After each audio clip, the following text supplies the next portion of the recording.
அனைவருக்கும் வணக்கம். நாம் இன்னைக்கு பார்க்குறது பிரச்சனைகள்லேருந்து நாம் எப்படி வெளியில் சீக்கிரம் வரலாம் அப்படிங்கிறது தான்.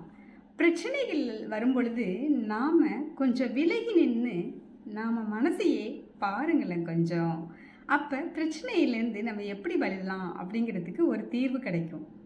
பிரச்சனைகள் இருக்கும் பொழுது நம்ம மனநிலையை தூரமாக நின்று நீங்கள் கவனிச்சிங்கன்னா அந்த மனம் படுற பாடு இருக்குல்ல, அது நம்மளுக்கு தெரியுங்க. அந்த பிரச்சனையையே சுற்றி சுற்றி சுற்றி நம்ம மனசு வட்டமிட்டுக்கிட்டே இருக்கும்.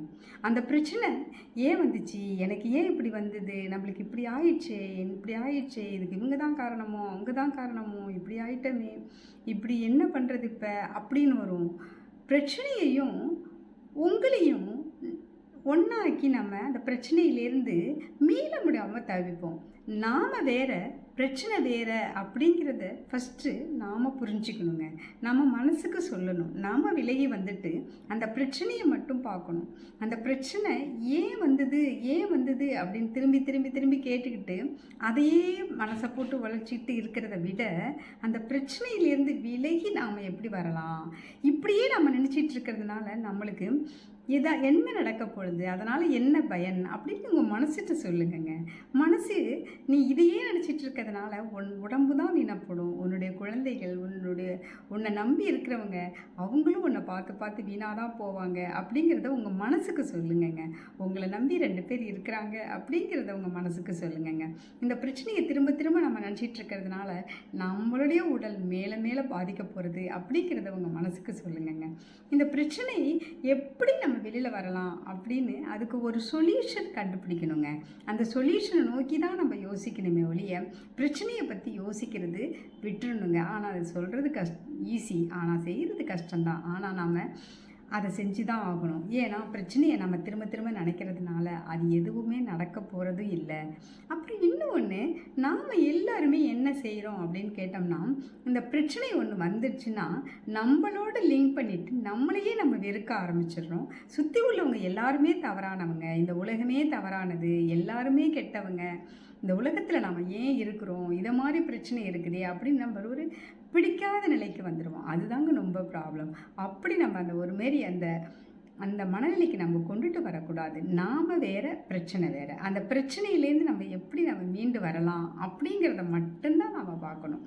நாம் ஒரு முழுதியாக நம்பணுங்க. இந்த பிரச்சனையிலேருந்து வெளியில் வரத்துக்கு கடவுள் நம்மளுக்கு யாரையாவது அனுப்பி வைப்பார். கை கொடுக்கறதுக்கு நிறைய பேர் இருக்கிறாங்க. இந்த உலகத்தில் இந்த சுற்றி நல்லவங்க தான் இருக்கிறாங்க, நிறைய பேர் நல்லவங்களாக இருக்கிறாங்க அப்படிங்கிறத நம்ம முழுதாக நம்பணும். நம்மளுக்கு கடவுள் ஒருத்தரை நிச்சயம் அனுப்பி வைப்பார் அப்படிங்கிறத நம்ம மனசுக்கு சொல்லணுங்க. நிச்சயம் நல்லதே நடக்கும். நம்பிக்கையே வாழ்க்கை. நம்ப தாங்க நம்மளுக்கு நல்லது மேலே மேலே நடக்கும். இன்னும் ஒரு முக்கியமான விஷயம், நாம் பழைய காலத்தில் பழைய நாட்களில் எவ்வளோ பெரிய பிரச்சனைகள்லாம் வெளியில் வந்தோம் அப்படின்னு அதை கொஞ்சம் அசை போட்டிங்கன்னா, ஏங்கப்பா எவ்வளோ பெரிய பிரச்சனைகள்லேருந்தே வெளியில் வந்துட்டோமே, அப்போ இது என்ன ஒரு பெரிய பிரச்சனை இல்லையே, அப்போ இதுலேருந்து மீண்டு வரலாம் அப்படின்னு நம்மளுக்கு தோணுங்க. அதை மாதிரி இன்னும் ஒன்றுங்க, நம்ம பிரச்சனையை பார்த்து பயப்பட தான் நம்மளுக்கு பிரச்சனை பெருசாக தெரியும். இதுதானே, டேக் இட் ஈஸி, இது ஒரு பெரிய பிரச்சனையா அப்படின்னு நீங்கள் நினச்சி பாருங்களேன். அந்த பிரச்சனை ஒன்றுமே இல்லை அப்படின்னு ஆகிடுங்க. உலகத்தில் கடவுள் படைப்பிலேயே இரவும் பகலும் சேர்ந்து தானங்க வந்திருக்கு. அப்போ இரவும் பகலும் மாறி மாறி வரும் பொழுது மனித வாழ்க்கைக்கும் கஷ்டமும் இன்பமும் மாறி மாறி தானங்க வரும். அப்போ துன்பத்தை கண்டு நாம் பயந்து எழுந்தோம்னா அப்புறம் இன்பத்தை எப்போங்க பார்க்குறது? ஒரு கஷ்டத்துக்கு பிறகு இன்பம் நிச்சயமாக வருங்க. அது உங்களுக்கு இந்த பிரச்சனையெல்லாம் ஏன் வருது அப்படின்னா, இதிலேருந்து நம்ம பாடம் கற்கிறதுக்கு தாங்க வருது. இதிலேருந்து நம்ம முன்னேறி எப்படி வெளியில் வர்றோம், அந்த முன்னேறி வெளியில் வரும் பொழுது ஒரு பெரிய ஒரு இன்பம் நம்மளுக்கு காத்துக்கிட்டு இருக்குங்க. ஆனால் அந்த தைரியத்தை நாம் தான் வளர்த்துக்கணும் அப்படின்னு உங்கள் மனசுக்கிட்ட சொல்லுங்கங்க. நாம் தான் மனசிட்டு தூரமாக நின்று நாம் மனசுக்கு மோட்டிவேஷன் கொடுத்துக்கிட்டே இருக்கணுங்க. பெரிய பெரிய தலைவர்கள்லாம் பார்த்தீங்கன்னா அவங்களுடைய வாழ்க்கை வரலாறை நீங்கள் படித்து பார்த்தீங்கன்னா ரொம்ப மோசமான நிலையில் இருந்து தான் அவங்கெல்லாம் மேலே வந்திருப்பாங்க. அவங்க பட்ட அவமானங்கள்லாம் ரொம்ப அதிகமாக இருக்கும். அதெல்லாம் சொல்லும் பொழுது நம்மளுக்கு இப்போ என்னடா இதெல்லாம் சொல்லிட்டு இருக்காங்களேன்னு தோணும். இல்லை, அவங்க சொல்கிற அந்த வரலாறுகள் தான் நம்மளுக்கு ஒரு மோட்டிவேஷனாக இருக்கும். இதை மாதிரி இந்த பிரச்சனைகள் இருக்கும் பொழுது சில மோட்டிவேஷன் அவங்க கொடுத்துருப்பாங்கல்ல, பழைய வரலாறுகள்லாம் அதெல்லாம் எடுத்து பார்த்தோம்னா, எவ்வா இதெல்லாம் நம்மளுக்கு ஒன்றுமே இல்லை அப்படின்னு தோணுங்க. நம்மளை சுற்றி உள்ளவங்களையே சில பேர் பெற்ற பிரச்சனைகளெல்லாம் நாம் நோக்கும் பொழுது, நம்ம பிரச்சனை ஒன்றுமே இல்லை அப்படிங்குங்க. நான் எப்படி என்னுடைய பிரச்சனையை எனக்கு பிரச்சனை வரும் பொழுது எனக்கு இது எப்படி நான் தீர்க்கிறதுக்கு நான் ட்ரை பண்ணுவேன், எனக்கு நான் எப்படி மோட்டிவேஷன் கொடுப்பேன் அப்படின்னா, நான் என்ன பண்ணுவேன் அப்படின்னு கேட்டிங்கன்னா, நான் வந்து மோஸ்ட்லி எனக்கு நம்மளுக்கு கீழே இருக்காங்கல்ல, இப்போ ஒரு ஹாஸ்பிட்டலை நினச்சி பார்ப்பேன். அந்த ஹாஸ்பிட்டலில் நான் எப்பயாவது போயிருக்கக்குள்ள சில நிகழ்வுகள்லாம் நடந்திருக்கும்ல, என் கண்ணு முன்னாடி அது தோணும். அப்போ இவ்வளோ பெரிய கஷ்டங்கள்லாம் எவ்வளோ பேர் இருக்கிறாங்க, எவ்வளோ பேர் கஷ்டங்கள், அதெல்லாம் நம்மளுக்கு ஒன்றுமே இல்லை, அந்த கஷ்டத்துலேருந்து தான் அவங்க மீண்டு வந்து இருக்கிறாங்களே அப்படின்னு தோணும். இவ்வளோ ஆசிரமங்களை பற்றி நினச்சி பார்ப்பேன். அங்கே உள்ள அனாதை ஆசிரமங்களில், முதியோர் இல்லங்களில், அப்புறம் ஊனமுற்றவர்கள், இவர்கள் எல்லாம் பற்றி நான் நினச்சி பார்ப்பேங்க. இவங்கெல்லாம் எப்படி மீண்டு வந்து வாழ்க்கையை நடத்திட்டு இருக்கும் பொழுது நாமெல்லாம் ஏமாத்துறோம், இதெல்லாம் என்ன ஒரு பிரச்சனை அப்படிங்கிறத நான் மனசை தேத்திக்குவேங்க. இது நிறைய நேரம் நான் செய்வேன். இது ஒரு சொல்யூஷனாக இருக்கும் நம்மளுக்கு.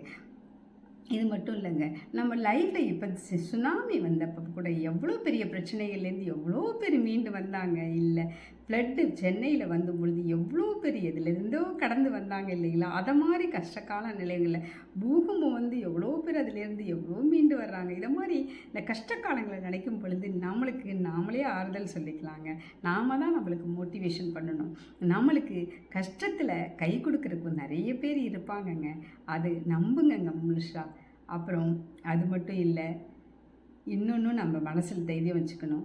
நாம் சொல்யூஷனை தேடணும் அப்படின்னு சொல்லணும்ல, அதுலேருந்து எப்படி வெளியில் வர்றதுக்கு அப்படின்னம்னா, நீங்கள் படுக்கும் பொழுதும் நல்ல நிம்மதியாக எந்த பிரச்சனைகளையும் மறந்துட்டு நிம்மதியாக தூங்கி எழுந்திரிச்சு காலையில் ஒரு சிரித்த முகத்தோடு இன்றைக்கி புதிய நாள் நம்மளுக்கு வந்துடுச்சு, இந்த பிரச்சனைகளெல்லாம் பற்றி நம்ம எதையுமே நினைக்கக்கூடாது அப்படின்னு சொல்லிட்டு இன்றைய நாள் இனிய நாளாக இருக்கணும். நம்மளை சார்ந்து இருக்கிறவங்களுக்கு என்னென்ன தேவைகள், அவங்கள எப்படி வெளியிலேருந்து மீண்டு கொண்டுட்டு வர்றது, இப்படின்னு நம்ம அதை திங்க் பண்ணிவிட்டு நம்மளை மறந்துட்டு மற்றவங்க மேலே கான்சன்ட்ரேஷன் பண்ணணுங்க. அப்படி பண்ணும் பொழுது கொஞ்சம் நம்மளுக்கு அந்த பிரச்சனைகள்லேருந்து வெளியில் வருங்க. நம்மளுக்குன்னு ஒரு 4 பேர் இருப்பாங்க நம்மளுக்கு கை கொடுக்கறதுக்கு, நம்மளுக்கு ஆறுதல் பண்ணுறதுக்கு. அவங்கள்ட்ட கொஞ்சம் ஃபோன் பண்ணி பேசலாம், இல்லை அவங்க வீட்டுக்கு கூட தேடி போய் நம்மளுக்கு ஆறுதல் தர்றவங்களாக இருக்கணும். அவங்கள்ட்ட கொஞ்சம் நேரம் ரிலாக்ஸாக பேசலாம். போய் நீங்கள் வெளி உலகத்துக்கு போய் இயற்கையை ரசிக்கலாம். எங்கேயாவது உங்களுக்கு மனசுக்கு பிடிச்சமான இடங்களுக்கு போய் அதிலேருந்து மீண்டு வரத்துக்கு என்ன செய்யலாம் அப்படின்னு பார்க்கலாம். ஒன்றுமே செய்ய வேண்டாங்க. நீங்கள் போயிட்டு ஒரு நாள் நான் அதை மாதிரி செஞ்சுருக்கேங்க. ஒரு 10 பேருக்கு டிஃபன் செஞ்சுக்கங்க, எடுத்துக்கிட்டு வெளியில் எங்கேயாவது போய் அந்த சில இடங்களில் அமர்ந்திருப்பாங்க, அந்த சாப்பாடே இல்லாமல் உட்காந்துட்டு இருப்பாங்க. அவங்களுக்கெல்லாம் கொடுக்கும் பொழுது அவங்கள கையெடுத்து கும்பிடுவாங்க பாருங்களேன்.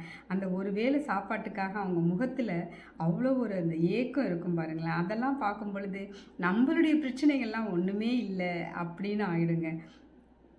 இப்படி தான் ஒரு நாள் நான் வந்து ஷாப்பிங் போயிட்டு ஒரு ஹோட்டலில், ஒரு சின்ன ஹோட்டல் தான், நாங்கள் சாப்பிட்டுட்டு வெளியில் வந்தாங்க. வெளியில் வரும்பொழுது ஒருத்தர் நடக்கவே முடியல, ஆனால் மிடில் ஏஜ் தான் அவருக்கு, கால் நடக்க முடியாதவர், காலில் அடிபட்டு ஏதோ அவரை பார்த்தா ரொம்ப பாவமான நிலையில் இருந்தார். ட்ரெஸ்ஸு எல்லாம் பண்ணிவிட்டு வாசலில், அந்த ஹோட்டல் வாசல்லையே உட்காந்துட்டு அப்படியே கையேந்திக்கிட்டு நிற்கிறாருங்க ஒருத்தட்டையும். ஆனால் எல்லோரும் அதை பார்த்து நகர்ந்துகிட்டே இருந்தாங்க. எனக்கு அந்த ஹோட்டல்லேருந்து வெளியில் வரும் பொழுதே அதை பார்த்ததுமே எனக்கு மனசு கஷ்டமாக இருந்துச்சு. சரின்னு சொல்லிட்டு பணத்தை கொடுக்கும் பொழுது அவர் எனக்கு பணம் வேண்டாம், எனக்கு ரொம்ப பசிக்குதுமா, எனக்கு சாப்பாடு கொடுங்க அப்படின்னு அந்த கண்ணில் வந்து அந்த பசி தெரிஞ்சுதுங்க, அந்த பசி ஏக்கம் தெரிஞ்சுது. அப்புறம் சரி நான் உள்ளே போயிட்டு ஒரு லஞ்சு வாங்கிட்டு வந்து கொடுத்ததும் அவர் கண்ணிலேருந்து தாரையாக கண்ணிலேருந்து அவ்வளோ தண்ணி வருதுங்க. அப்போ அந்த பசி எவ்வளோ கொடுமையானது பாருங்களேன். அதை வாங்கி அவர் கையெடுத்து கும்பிட்டு நீ நல்லா இருப்ப, உன் குடும்பம் நல்லா இருக்குமா அப்படின்னு சொன்னார். ஆனால் அந்த நிகழ்வு, அந்த பசியால் அதை வாங்கிட்டு போய் அப்படியே பிரித்து உடனே அப்புக்குன்னு சாப்பிட்றத பார்த்தும் பொழுது எனக்கு பல நாள் ரொம்ப கவலையாக இருந்துச்சு. பல நாள் எனக்கு அதை நினச்சி இது ஒருத்தரை நம்ம பார்க்குறோம், இந்த மாதிரி இந்த பசிக்காக எவ்வளோ பேர் உலகத்தில் இருக்கிறாங்க, அந்த ஒரு பசிக்காக. அப்போ நாம் நினச்சிக்கிட்டு ஒரு சின்ன பிரச்சனைகள்லாம் நம்ம பெரிய பிரச்சனையாக தூக்கி தலையில் வச்சிட்ருக்கோம்ல, என்னடா இதெல்லாம் ஒரு பிரச்சனை அப்படிங்கிற மாதிரி அந்த நிகழ்வு எனக்கு தோணுங்க. அது நிறைய நாள் நான் நினச்சிட்டே இருப்பேன், எனக்கு அது நினைவு வந்துக்கிட்டே இருக்கும். இப்படி தாங்க நம்மளுடைய மற்றவங்களுடைய பிரச்சனைகளை நாம் நோக்கணும்னு வச்சுங்களேன், நம்மளுடைய பிரச்சனை இருந்த இடம் தெரியாமையே காணாமல் போயிடுங்க. நீர்ல மூழ்கின ஒரு மனிதனுக்கு, நீந்த தெரியாத மனிதனுக்கு ஒரு கட்டை அதை பிடிச்சிட்டு வெளியில எப்படியாவது வரமாட்டோமான்னு அந்த கட்டைய பிடிச்சிட்டு மேலே ஏறிட்டு வெளியில வரத்துக்கு எப்படி அந்த கட்டை உதவியா இருக்குதோ, அத மாரி தாங்க நாம கஷ்ட காலத்துல பிரச்சனையில இருக்கும் பொழுது, சில பேர் சொல்ற அந்த 4 வார்த்தை இருக்குல்ல, அது நம்மளுக்கு அதிலேருந்து வெளியில வரத்துக்கு அவ்வளோ யூஸ்ஃபுல்லா இருக்குங்க. ஆக நீங்க உங்களுக்கு ஒரு பிரச்சனை இருக்கும்போது, நீங்க உங்களுக்கு தெரிஞ்சவங்க உங்களுக்கு நல்ல வார்த்தை சொல்றேன்னா, ஒருத்தவங்கட்ட எல்லாமே கெட்டவங்க அப்படின்னு நினைக்காம, உங்களுக்குன்னு ஒரு பாசிட்டிவ் வைப் குடுக்குறவங்க இருக்காங்கல்ல, அவங்கள்ட்ட பேசி அவங்கள்ட்டேருந்து ஒரு 4 வார்த்தைய வரும்பொழுது, நம்ம அந்த பிரச்சனையிலேருந்து வெளியில வரதுக்கு பெரிய யூஸ்ஃபுல்லா இருக்குங்க. இல்ல உங்களுக்கு யார்ட்டயுமே தோணல அப்படின்னா, நெறைய மோட்டிவேஷனல் ஸ்பீச்லாம் நெறைய இருக்குங்க. நீங்க அத கேட்டுட்டீங்கனாலே, அந்த மோட்டிவேஷன் உங்கள அப்படியே மேல தூக்கி விடுங்க. மோட்டிவேஷனல் ஸ்பீச் கேட்கறது அவ்வளோ நம்மளுக்கு பிரச்சனையிலேருந்து வெளியில வரதுக்கு அவ்வளோ யூஸ்ஃபுல்லாக இருக்குங்க. ஆக நாம பிரச்சனைகளை தூரம் இருந்து பார்த்து அதை விலகி இருந்து அந்த பிரச்சனையிலேருந்து நம்ம வெளியில் வர பார்ப்போங்க. பிரச்சனை இல்லாத மனிதனும் இல்லை, இரவு பகல் இல்லாத உலகமும் இல்லை. இன்பமும் துன்பமும் மாறினது தாங்க வாழ்க்கையே. இன்பத்தில் நாம் எப்படி சந்தோஷப்படுகிறோமோ, துன்பத்திலிருந்தும் வெளியே வருவது கூட ஒரு இன்பம் தாங்க. நன்றி, வணக்கம்.